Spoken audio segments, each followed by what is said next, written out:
अवधूत चिंतन श्री गुरुदेव दत्त महाराज की जय. जय गिरनारी.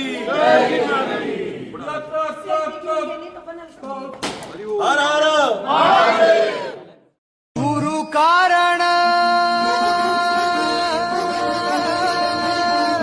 गुरु कारण गुरु तारण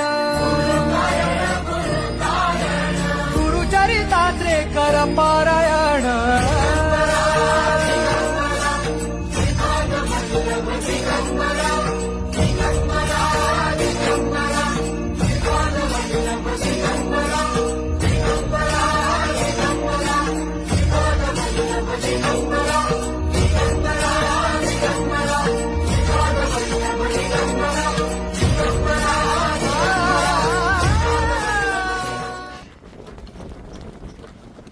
आता आपण आलोय गोरक्षनाथ मंदिराजवळ. ते जवळजवळ 5100-200 पायऱ्यापर्यंत आलोय आणि समोर दिसते ते गुरुशिखर. तिकडे आपण आता चाललोय गुरुशिखर. कमीत कमी 5000 पायऱ्या खाली आहेत. तिथे गेल्यानंतर आपल्याला गुरुशिखर आता जवळजवळ 3000 पायऱ्या आपल्याला उतरायच्या आहेत. सकाळी अतिशय सुंदर आता लाईटिंग केली आहे. सुंदर नयन रम्याचं दृश्य या ठिकाणी दिसतंय बघा आपल्या सर्वांना. बोलताना पाचक्यामध्ये कारण थंडी भरपूर आहे, हवा भरपूर आहे. चला सकाळी बघूया. जय गिरनार.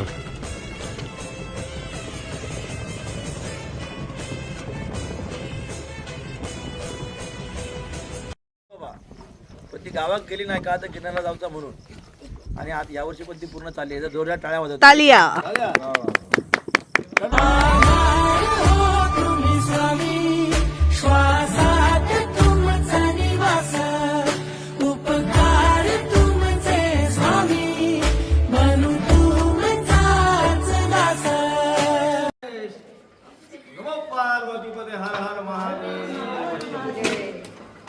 जय गिरनारी. बाळा, तुझ्या सहनशक्तीचा अंत पाहतोय असं वाटतंय ना. अरे, दगडाला देवाचं रूप येण्यासाठी घाव तर सोसावेच लागतात. मी तुला त्रास देत नाहीये, मी तुला घडवतोय. भगवी झोळी होती त्यांच्या डाव्या बगलेत. भगवी झोळी होती त्यांच्या डाव्या बगलेत. रुद्राक्षांच्या माळा होत्या त्यांच्या गळ्यात.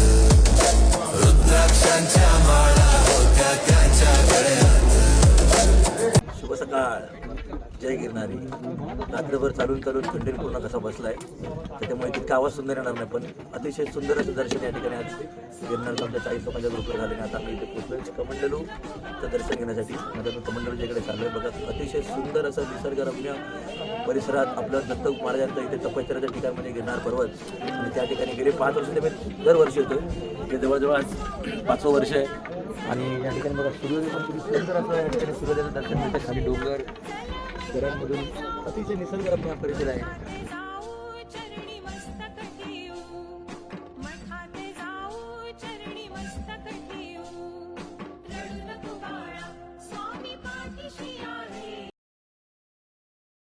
आता आम्ही गिरनारचं दर्शन घेऊन रोपवेने खाली येत आहे. आणि या रोपवेची एक खासियत अशी आहे की गिरनारचा रोपवे म्हणजे आशिया खंडातला सगळ्यात मोठा रोपवे हा गिरनारचा रोपवे. थँक्यू. जरा आवाज द्या. जय गिरनार.